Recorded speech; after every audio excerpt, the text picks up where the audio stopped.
आजचा अनुभव हा खूप मोठा लांबलचक आहे. त्यामुळे डायरेक्ट ताईंच्या सुंदर अशा अनुभवाला सुरुवात करूया. ताई म्हणतात, माझं नाव कोमल आहे. मी सांगोल्याची आहे.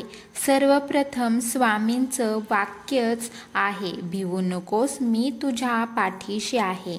आपले स्वामी महाराज सर्वांच्या हाकेला धावून येतात. जेव्हा आपण जीवन जगताना आपल्या आयुष्यात भिवू नकोस, मी तुझ्या पाठीशी आहे, हे वाक्य खूप उपयोगी पडते. असं वाटतं की जणू स्वामी स्वतः येऊन आपल्याला हे बोलत आहेत. माझ्या अनुभवानुसार मी जेव्हा हा तारक मंत्र ऐकला होता तेव्हा त्यात ओळ आहे, उगाची भीतोसी, भय हे पळू दे, जवळी उभी स्वामी शक्ती कळू दे. नॉर्मल माणसाच्या आयुष्यात हे वाक्य कितीतरी पटीने आपल्याला उत्साह वाढवते. आणि जेव्हा आपल्याला असं कोणी म्हणत असतं की तू कशाला भीतोस, मी पाठीशी आहे ना, मग कसली भीती आली. ते तर ब्रह्मांड नायक आहेत आणि संपूर्ण ब्रह्मांडाचे मालक जर आपल्या पाठीशी आहेत तर मग कोणत्याही संकटाला सामोरे जाण्याची ताकद ही आपोआप येत असते. स्वामी आहेत आणि त्यांनी वेळोवेळी प्रचिती दिली आहे. मला सुरुवातीला 15 वर्षापूर्वी स्वामी महाराज कोण आहेत हे देखील मला माहीत नव्हतं. मी ज्या घरातून आले त्या घरात फक्त गणपतीचे करायचे आणि त्यानंतर माझी जी सुरुवात झाली ती सुरुवातीला साई मंदिरात रोज जाणे, पाया पडणे, साईबाबांचे दर्शन घेणे. मंदिर घरापासून त्यामुळे जवळच होते. नंतर काही दिवसांनी अचानक मी स्वामींच्या मठामध्ये जायला सुरुवात केली. तेव्हापासून मी खरं तर अध्यात्मामध्ये आले. त्या दरम्यान एक घटना घडली.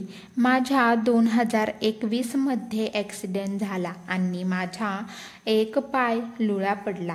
तो डॉक्टरच्या म्हणण्याप्रमाणे पूर्ण डॅमेज झाला होता आणि त्यांच्या म्हणण्यात येत होतं की ऑपरेशन करावं लागेल, पण परत चालता येईना. याची शाश्वती देऊ शकत नव्हते. ते म्हणाले ऑपरेशन गरजेचं आहे. मी त्यांना साफ सांगितलं मला करायचंच नाही.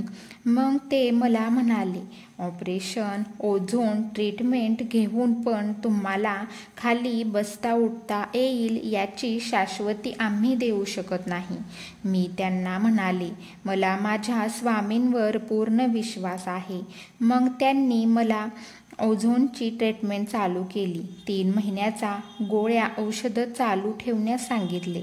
तो कोर्स पूर्ण करायचा होता आणि माझी ओझोनची ट्रीटमेंट व्यवस्थित झाली.